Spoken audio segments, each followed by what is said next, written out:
लोग कहते हैं आजकल लोग इतने स्वार्थी हो गए कि पैसा होने के बाद भी मदद नहीं करते हैं। वो गरीबों को हर जगह जलील करते हैं। पर ये जो गरीबों को जलील करते हैं वह कहीं ना कहीं पहले भी जलील हो चुके होते हैं, जो गरीबों से उनका बदला लेते हैं। और ये जो गरीब होता है ना, वो आदत से गरीब होता है। कभी आपने सोचा है कि इन गरीबों पे इतना कर्जा हो कैसे जाता है? इनकी जो रहती है ना कमाई होती है 10,000 और ये खर्चा करेंगे छोटे छोटे कार्यक्रम में लाखों से। अगर इनके यहाँ गोद भराई का कार्यक्रम हुआ 1.5-2 लाख ख़त्म, इनके यहाँ शादी हुई 8-10 लाख ख़त्म। तो जब अपनी हैसियत नहीं है तो इतने सारे मंदिर हैं, कोर्ट हैं, वहाँ पे शादी कर लो। नहीं, इनको फिक्र है ये समाज के 4 लोगों की। ये कर्जा करेंगे, ज़मीन गिरवी रखेंगे और क्या करेंगे, फिर अच्छे से बढ़ चढ़ के कार्यक्रम करेंगे। और जो पैसे देने वाला है वो रहता है इनकी नज़र में चीठा चमार। बोलते हैं इनको कि बहुत कंजूस है, बहुत सियाना है। तो भाई वो अपनी मेहनत की कमाई क्यों लोगों को दिखाने के लिए करे? और करे भी तो वो अपने बच्चों के इसमें करेंगे ना। आप क्या कर रहे हो, लोगों को दिखाने के लिए पैसे उधार मांग रहे हो, तो वो क्यों दे? और जब वो दे भी देगा तो फिर उसको अपना ही पैसा भिखारियों के लिए भिखारियों की तरह मांगना होगा। ऐसा होता है ना। अब जब तुमने इतना कार्यक्रम अपनी बच्चों की शादी बहुत धूमधाम से करी है तो उसको भी अपने बच्चों की शादी धूमधाम से करनी है। फिर नहीं, लोग कहेंगे कि इसने इसकी बेटी को इतना दहेज दिया, इसकी बेटे की शादी में इतना खर्चा करा, तो क्यों ना करे? वो उधार लेकर तो नहीं कर रहा है। और तुम कितना वो कर रहे हो? अगर तुम्हारी सैलरी 10,000 है तो तुम 10,000 के हिसाब से खर्चा करो ना।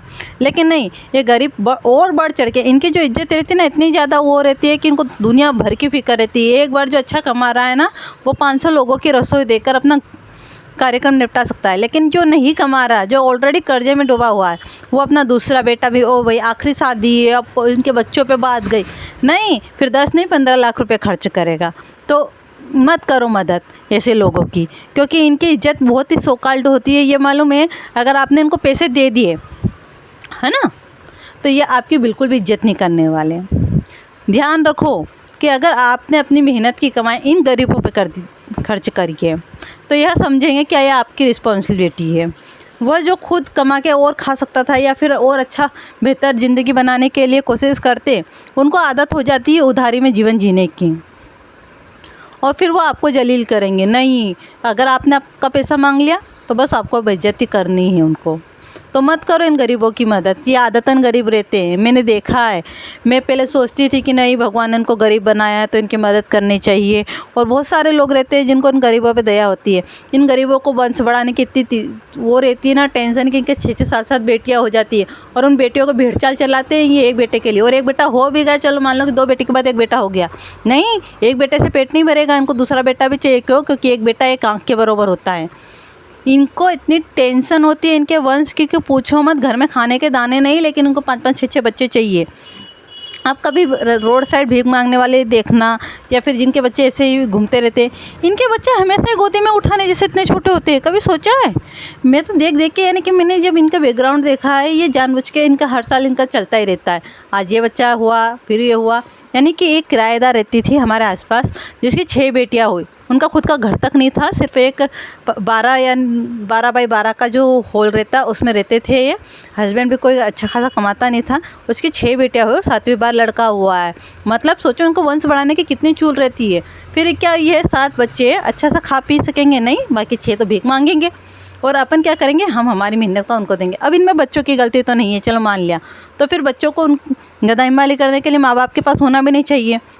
अगर मदद करनी है तो बच्चे से क्लियर पूछो ना, उसको उसके माँ बाप के पास रहना है या नहीं रहना है। क्लियरली लीगल एग्रीमेंट करो, और लेना हो तो गोदी ले लो। क्योंकि ऐसे तो अगर हम उसको भीख देते रहेंगे तो माँ बाप ने तो सोच लिया कि दुनिया में इमोशनल फूल बहुत सारे हैं, इनकी हेल्प से हमको पैसा मिलता रहेगा। तो ये जो बोलते हैं ना कि गरीब होते हैं, आदत से गरीब होते हैं रियली में। और अगर भगवान उनको सजा दे रहा है तो आप कौन हो उनकी मदद करने वाले? देखो, ये बात मैं बहुत एक्सपीरियंस के साथ बोल रही हूँ। ऐसा नहीं है कि मैंने लाइफ में किसी की मदद नहीं करी। मैंने लाइफ की जितने लोगों की मदद करी ना, साले एक नंबर के हरामी कुत्ते। अब मैं जितनी गालियाँ दूँ ना इतने, यानी कि मेरा दिमाग आधा से ज़्यादा इसलिए ख़राब है क्योंकि मैंने कभी इतनी इमोशनल बेवकूफ़ थी मैं कि हर किसी की हेल्प करती थी। यानी कि मेरा खुद के पास भले खाने का ना हो, मैं दूसरों को दान दे देती थी। यानी कि कई बार मैं भूखी भी रही। मैंने जो पैसा थोड़ा थोड़ा करके इकट्ठा करा 8-10 हज़ार, मैंने उसको भी उधार दे दिए। और जब पैसे मांगने की बारी आती है और सामने वाला अगर देने में सक्षम भी है तो आपको इतना जलील करेगा ना कि आप खुद यानी शर्मिंदा होगे, आपका मेंटल पीस ख़त्म हो जाएगी। यानी पैसे डूबे तो डूबे, आप खुद मेंटल हो जाओगे ये बात सोचने की कि नहीं मैंने मेरे एक एक शौक मारा है, ये पैसा मैंने कैसे इकट्ठा करा था, मैंने उस पर इतना दया करी, उसकी हेल्प करी और वो मेरे को इतना जलील कर रहा है। आपको पैसे डूबने का इतना टेंशन नहीं रहेगा जितना वो आपकी बेइज्जती होने का आपको टेंशन रहेगा। तो मत करो किसी की हेल्प। कोई मर रहा है तो मरने दो, क्योंकि आज जो मरने की आपको धमकी दे रहा है ना, इसके आप जान बचा लोगे ना, तो बाद में आपको ये कहेगा आपने कोई एहसान तो नहीं किया।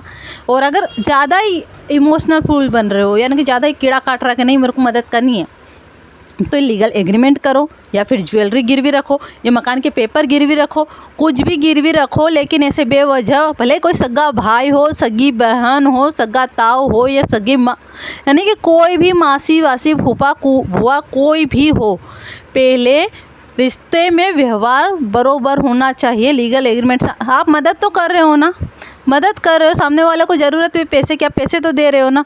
अगर सामने वाले की देने की नीयत होगी तो वो देगा।